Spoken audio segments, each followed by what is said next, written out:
hidup kami ke dalam tangan-Mu ya adalah Tuhan dan Raja yang menjadi penentu segala sesuatu. Kami percaya kalau Kau hadir, Kau akan memberkati. Amin. Kau tidak akan diam. Karena itu dengan penuh keyakinan kami menyerahkan hidup kami ke dalam tangan-Mu. Karena Engkau Tuhan yang penuh kasih dan memberkati. Kami percaya Tuhan akan memberkati kami. Suara akan memberikan kekuatan, sejahtera yang menjadi jawaban atas setiap kebutuhan kami, kondisi kami. Kami bawa segenap itu di hadapan Tuhan. Kami siap mendengar firman Tuhan karena hari ini Tuhan akan memberkati kami lewat suara. Haleluya.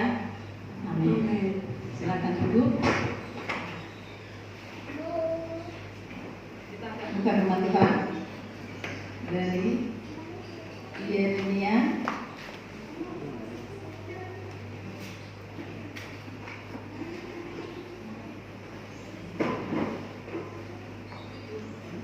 Yeremia 29 ayat 11.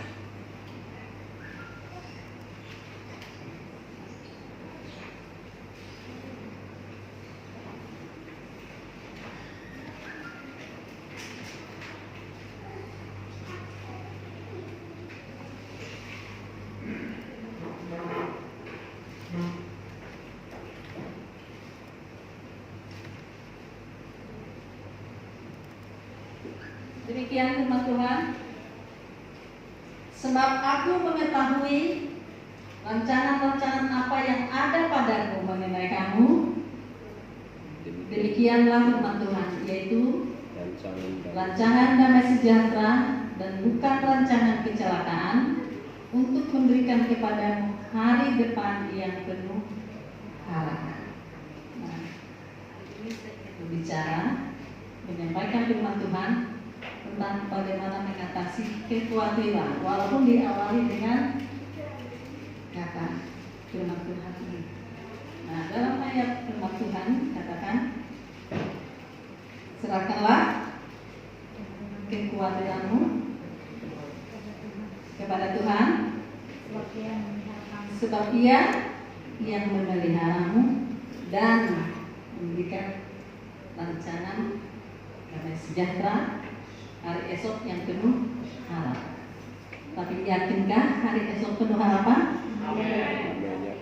Tapi hari ini apakah ada rasa khawatir?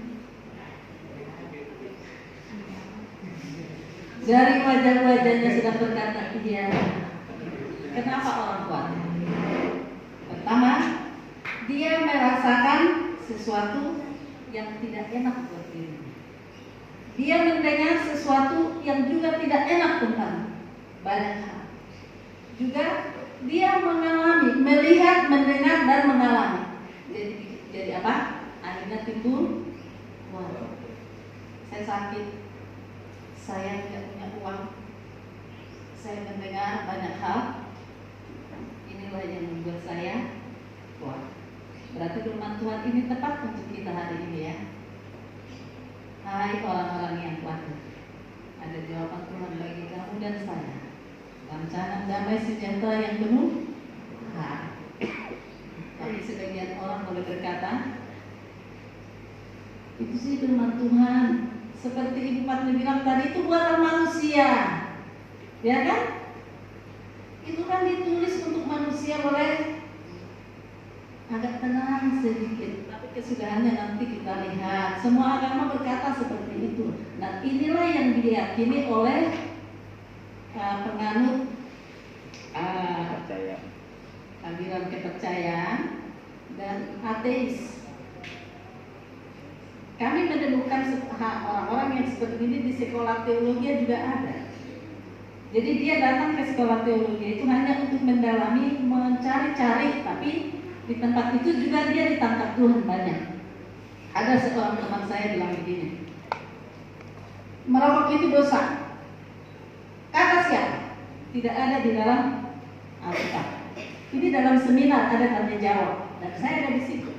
Terus ada yang bilang begini, lebih banyak orang mati karena kolesterol dan dibanding dengan merokok. Itu hasil penelitian kata teman saya ini.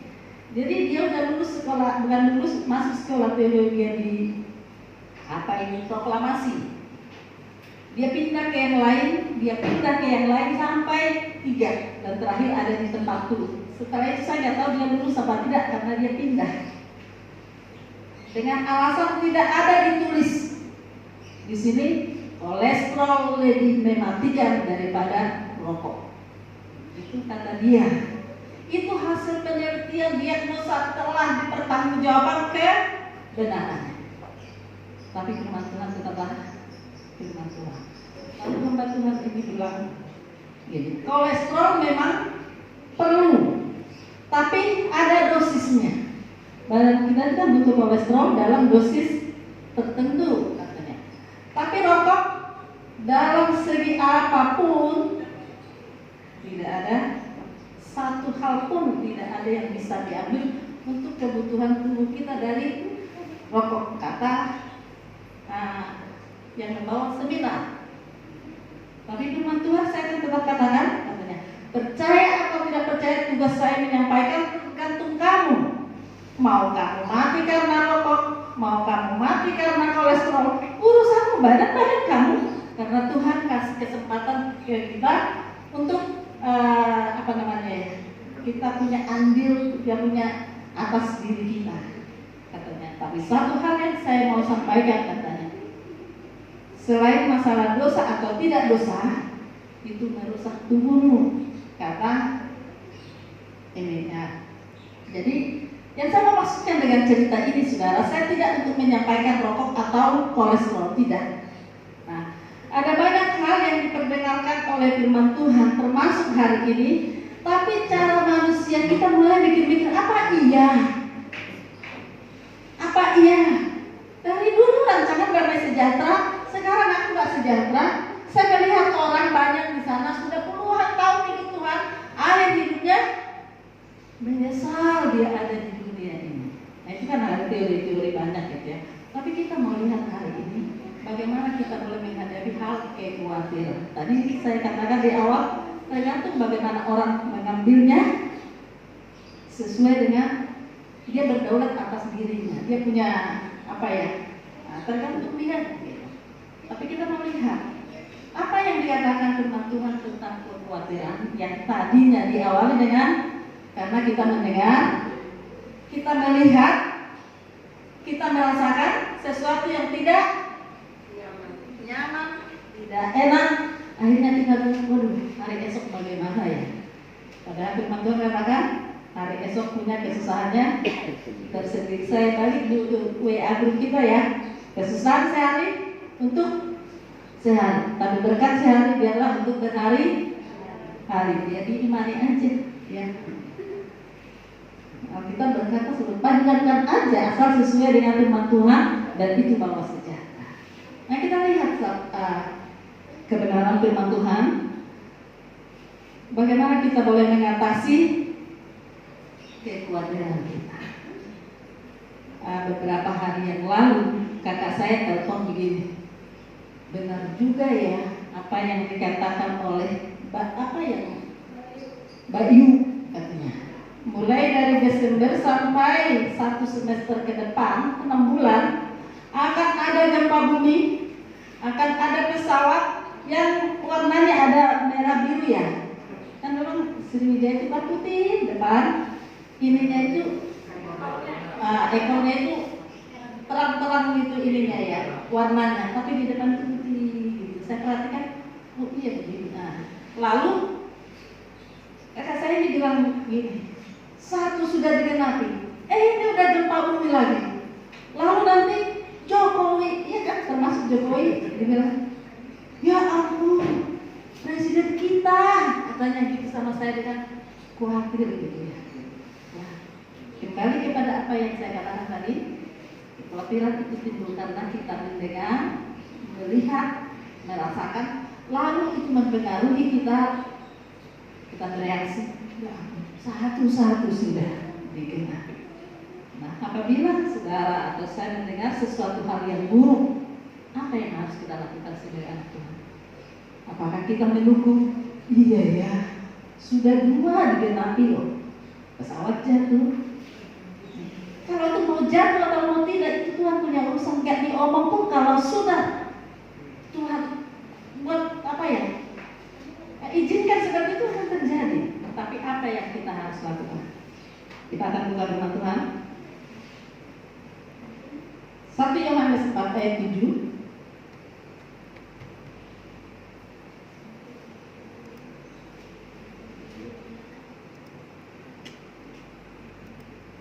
Kita sebagai anak Tuhan menghadapi hal kekhawatiran, ketakutan akan hari esok. Kuasailah dirimu dan jadilah tenang, supaya kamu dapat berdoa. Jadi begitu ketemu dengan itu ada hal yang gak enak gitu ya. Khawatir sekali. Dengan begini, kami mau acara sinode saudara ya, dari gugus percepatan protokol kesehatan berkata tidak bisa kerumunan karena yang berkumpul ada sekitar 500 orang. Lalu hamba Tuhan ada yang maju tak kenal, membela yang benar. Ayo kita berdoa tanggal 17 hari ini. Seluruh gereja GPDI hamba Tuhan berdoa hari ini untuk acara sinode ini. Lalu apa yang kita harus buat? Saya bilang kalau memang Tuhan izinkan ada di sana, saya ada. Kalau Tuhan tidak izinkan, ya udah saya tidak. 1 Yohanes, apa saya salah? Yohanes 4 ayat 7 kali ya Tuhan. Kuasailah dirimu dan jadilah tenang, supaya kamu dapat berdoa. Itu salah. 1 Petrus 4 ayat 7. Oh iya, bukan 1 Petrus 4 ayat 7. Kuasailah dirimu dan jadilah tenang, supaya kamu dapat berdoa. Hari-hari ini, apa yang mempengaruhi kamu? Adakah berita yang kamu dapatkan yang membuat kamu gusar? Adakah berita yang kamu lihat dari hasil lab kesehatanmu? Aduh, saya sudah drop. Bagaimana ini? Usia saya sudah lansia. Bagaimana ini? Anak saya gimana perhatiannya sama saya? Kekhawatiran seperti itu fakta. Tapi Tuhan katakan untuk mengatasi kekhawatiran yang sedang terjadi, entah apa itu yang terjadi ke saya dan setiap kita, kuasai dirimu supaya tenang lalu dapat berdoa. Kalau kita kasih kusuk dengan ini, dengan itu, dengan ini, lalu bingung sendiri. Nah, ada seseorang di dalam Alkitab, waktu dia mendapat berita yang tidak enak tentang dirinya, Yabes. Mamanya bilang apa? Emang kamu sudah ditakdirkan untuk menderita. Emang kamu itu kan dari aku melahirkan kamu juga aku udah penuh penderitaan. Emang kamu akan menderita. Lalu dibuat namanya si penderita. Kira-kira kalau bapak ibu ada di pihak ini gimana? Pergilah kita ke tukang peramal. Dilihatlah garis-garis tangan kita. Lalu dikatakan, emang kamu sudah takdirmu dari sana seperti ini? Itu kan ya. Akhirnya kita nggak berdoa lagi. Kita apatis, kita nggak bisa melakukan apa-apa lagi karena udah takdirnya. Ponakan saya yang dulu ada di sini udah almarhum si Uli ya, masih banyak yang ingat. Bapaknya itu belajar puasa kegelapan dan dia jadi tumbalnya. Tumbalnya apa? Kau tidak akan menikah sampai kapanpun. Itu bapaknya. Lalu saya bilang sama dia, itu kan bapakmu. Tapi Tuhan tidak berkata seperti itu. Aku mengetahui rancangan apa yang ada padaku mengenai kamu. Kalau kamu rasa kamu udah dikasih apa-apa di dalam apa ya, susuk ya. Dan dia nggak tahu tadi mana di bagian tubuhnya, hanya dia bilang di bagian belakang. Bukankah Tuhan sanggup untuk melepaskan itu? Sanggup. Tapi dia udah berkata, udah takdirku. Tapi kamu suka sama laki-laki nggak? Sukalah kamu. Dia berarti kamu ada bisa menikah lah kan saya. Akhirnya menikah saudara, walaupun sekarang sudah almarhum. Ya kenapa kita harus berpatokan dengan seperti itu? Makanya kalau ketemu dengan hal-hal yang tidak membangun dirimu, jangan langsung panik.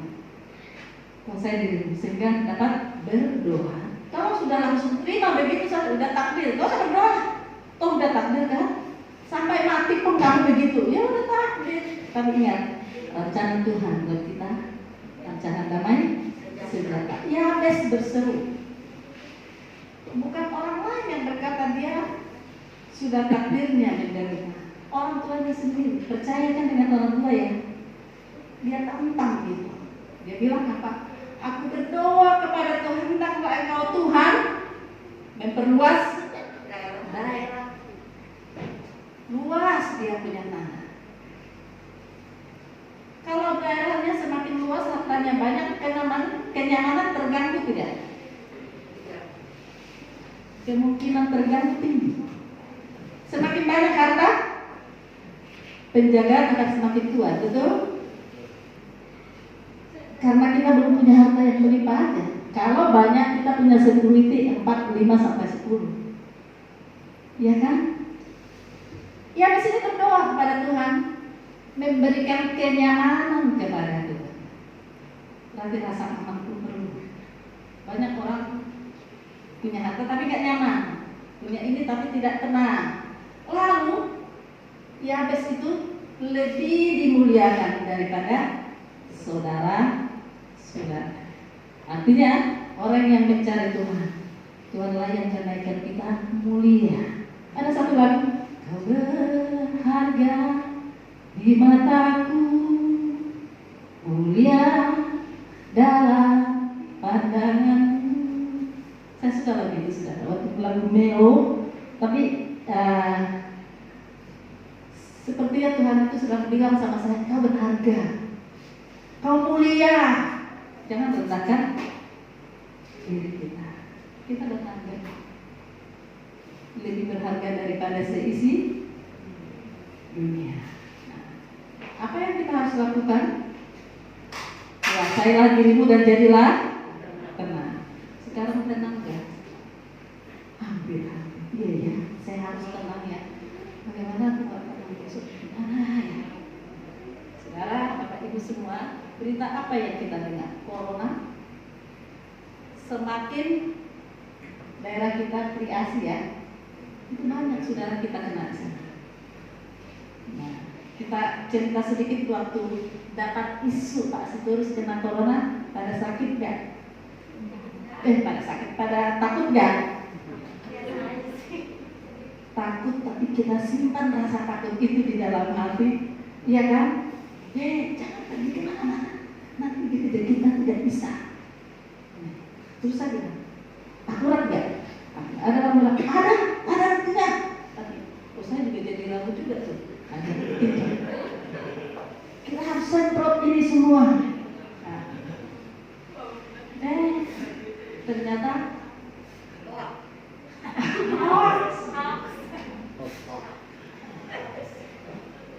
iya kan? Jujur saudara, ada rasa takut tidak? Takut. Karena rasa takutnya itu, tapi bagusnya kita masih punya penguasaan diri. Hampir di semua orang ada rempah-rempah untuk menangkalkan. Kalau kita takut ke rumah sakit, jujur termasuk saya. Saya bilang sama saya, kamu harus pulang dari mana? Bukan karena astos ya. Ganti baju, saya nggak tahu kamu ketemu dengan siapa. Tapi saya nggak emosional ngomong itu, karena penguasaan diri tapi juga dijaga. Nah, sekarang yang mau naik pesawat takut. Enggak. Jangan naik Sriwijaya. Dulu ada tanggal 1 Januari, ya kan? Langsung ada Sekarang ketakutan apa yang sedang kita pikirkan saat ini? Ketakutan yang sama tentang corona ya. Dan itu memang merajalela dan rumah sakit telah penuh. Cuma tidak bisa menolak. Kalau mau silahkan, tapi ada tempat duduk aja. Siapa yang bisa sakit lalu duduk aja sampai tidak tahu kapan? Ya kan? Nah, jadilah tenang. Jangan sampai, saya pada awalnya saya pergi itu pakai ATM. Kita belanja 2 minggu sekali. Penuhi kulkas dan semua, walaupun tidak banyak, sedikit-sedikit setiap hari. pulang dari hari-hari, Roxy ya, itu kan belanja kebutuhan sehari-hari. Itu saya lap ATM saya, sampai terkelupas dan ganti karena rusak. Saya lap pakai kayak apa kalau begitu kiri kanan. Lalu logika berpikir saya yaitu dari kartu ATM dan yang lain kok sampai segitunya ya parno gitu ya. Nah, Bapak Ibu, kita diberikan Tuhan suaranya berkata, kuasai dirimu. Dia bilang tenang, jangan langsung panik dulu. Orang nggak panik tidak bisa deh. Dua tadi malam sih itu di sini si panik dan ketakutan. Mari pingsan. Aku sedikit ini ya, cuman saya lebih bisa menguasai diri sedikit. Enggak bisa. Enggak. Saya jadi belajar dari banyak hal untuk menguasai diri. Kalau saya panik juga, lalu saya telepon ambulans, heboh kan? Di mana ada yang pingsan? Karena kalau saya bilang, lantas apa bilang orang nanti? Corona itu, kaum mudanya, pas kebaktian lagi. Nah itu bisa jadi kemana-mana.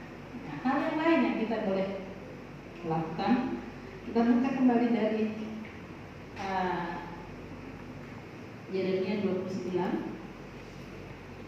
masih ada hubungannya, mulai dari ayat 1. Nah, ada satu ketakutan yang terjadi pada zaman Nabi Yeremia ini. Anak-anak Tuhan hari itu berada di pembuangan di Babel. Mereka ada dalam ketakutan karena mereka dijajah. Karena mereka ada yang menjadi, namanya dibuang ya, tergantung raja di tempat itu mau diapakan gitu. Nah, pada saat di situ mungkin ada hubungannya dengan saat sekarang corona. Tapi mereka pada zaman dulu itu lebih parah daripada corona. Nah, jadi dalam pembuangan di Babel itu anak-anak Tuhan loh, termasuk nabi-nabinya, termasuk semua raja-rajanya, semuanya terbuang menjadi tawanan, jadi budak. Kalau kerja masih ada gaji, kalau ini kan. Lalu ada suara-suara yang datang seperti sekarang ini. Kakak saya bilang akan ada digenapi lagi, Jokowi lagi. Tapi kita kan lagi ini ya, itu presidennya yang saya masa harus begitu. Nah, gitu. Karena dua sepertinya telah tergenapi, berarti yang lain kan. Jadi ada suara-suara yang lain. Nah, umat Tuhan pada saat pembuangan di Babel itu mereka tertawa, mereka juga dengar suara-suara. Ada suara nabi, gak taunya ada nabi palsu, ada yang benar. Ada yang bersuara seperti ini. Kita tidak bisa buka semua karena itu banyak. Tenanglah katanya. Ini hanya terjadi beberapa bulan. Udahlah tenang, terima apa adanya, berdiam dirilah. Nah, ada lagi yang berkata itu sekian bulan. Kalau misalnya disuruh kita, itu hanya 3 bulan, itu hanya 3 tahun, itu hanya 4 tahun. Pilih yang mana? 3 bulan kan ya? Nah, gak taunya ini yang lebih kedengaran enak ini itu suara nabi palsu. Udahlah, jangan berdiam diri. Ada yang bilang gini, ya udahlah, toh juga lihat tenang-tenang aja. Tapi Tuhan tidak menyuruh seperti itu. Kita buka di Yeremia. Beginilah firman Tuhan. Terus ayat yang ke-7 coba.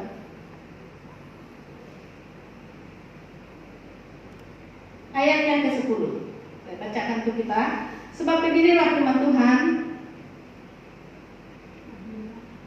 Apabila telah genap 70 tahun bagi Babel, barulah aku memperhatikan kamu. Aku akan menepati janjiku itu kepadamu dengan mengembalikan kamu ke tempat ini. Nah, Jadi ada waktu yang telah diberikan Tuhan, entah itu kapan. Jangan mencari sesuatu yang enak bagi diri kita, tapi carilah bagaimana enak menurut pandangan Tuhan, seturut Tuhan, bukan menurut apa yang enak untuk saya rasakan. Nah, di situ disuruh di dalam pembuangan itu kan ada suara nabi palsu, ada suara benar dari nabinya Tuhan. Sebelum tulisan ini, tulisan sebelumnya ada yang menuliskan, udah nanti tidak lama kok, hanya sebentar, gak usah kerja, gak usah ngapa-ngapain, gak usah berkebun katanya. Tapi ada suara Tuhan buat mereka berkata, sekalipun kamu di dalam pembuangan itu, mari berkarya. Kita lihat ayat yang kedua.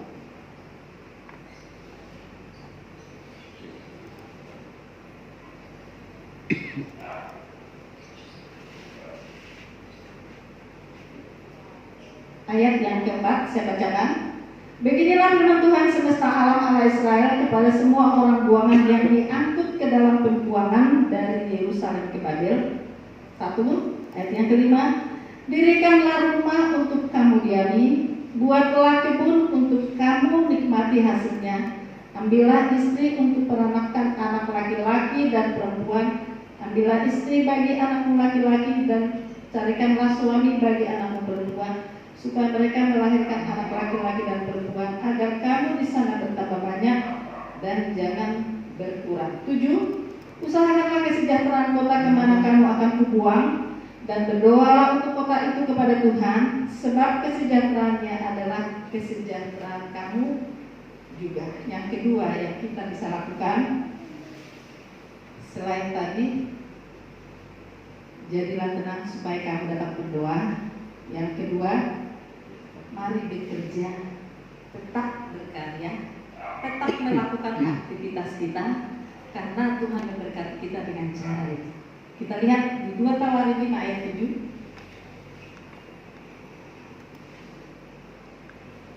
Apa yang kita harus lakukan di dalam kita mengalami kekhawatiran, ketakutan, atau banyak hal yang terjadi yang tidak enak? 2 Tawarin 5 ayat yang ke-7. Sorry. Apa?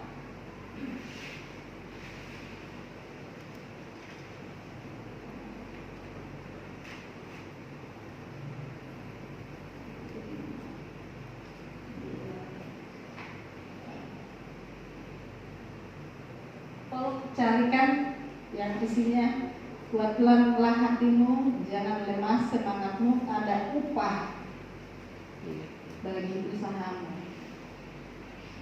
Sorry, salah tulisannya.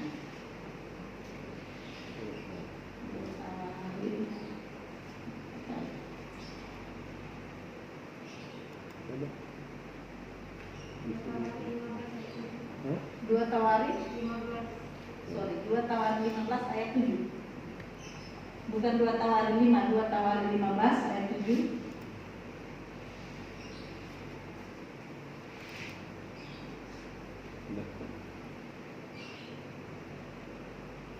Tetapi kamu ini kuatkanlah hatimu, jangan lemah semangatmu. 2 Tawarin 15 ayat 7. Ayat 7. Tetapi kamu ini kuatkanlah hatimu dan jangan lemah semangatmu, karena ada upah bagi usaha.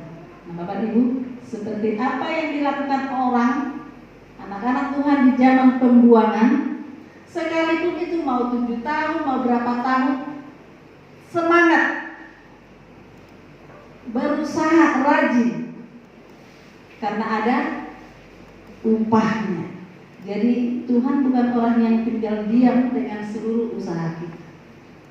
Karena rasa khawatir, rasa ketakutan yang sangat tinggi, sehingga kita ogah-ogahan untuk bekerja, ogah-ogahan untuk berkarya. Lalu apa yang kita dapat?